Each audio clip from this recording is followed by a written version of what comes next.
Wendy from Brookside Village has a question about mold prevention. Yes, he wants to get rid of the stinky stuff. Well, apparently it hasn't been prevented. We now get to get rid of it, so it's remediation. Right, exactly. Well, Wendy writes to us, Tom, we have gutted the house down to the studs and have visible mold growing. And she wants to know, can we use Contribuum, I think it is, to spray for mold? And Tom, down in Alvin, Steve has heard you recommend Consan Triple Action 20 for treating 2x4 studs in a home.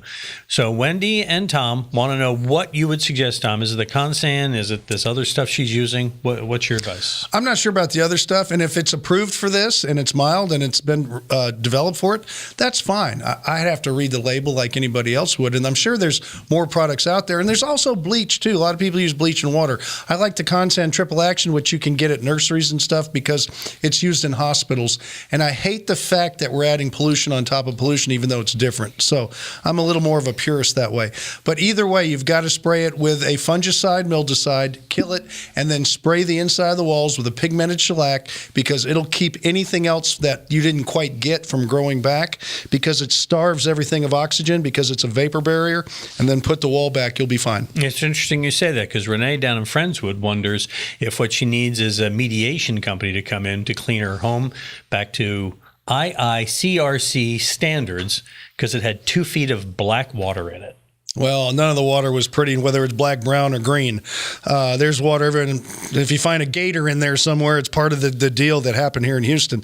As far as do you want to take it to that level? You can.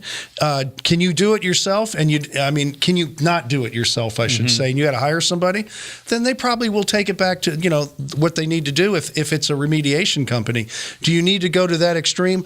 I would say probably not, but if it makes you feel better and it's not going to hurt, being the cleaner the better, as far as I'm concerned, because I'm a clean, neat freak, you can certainly do it. Consan Triple Action 20 and pigmented shellac. To me, that's the way to go. But first off, even if you have to hose it out first, if it was that dirty of water, you got to get the mud and the schmutz out. The schmutz. Always, If the mud's one thing, but the schmutz, you don't want to get rid of that. You know what's in the schmutz? No, I don't want to. Sewage. It's a family show. Okay. All right. Yeah, and here's the thing. No matter who you're hiring, you want to make sure you hire somebody reputable. We recommend a Home Show Pro.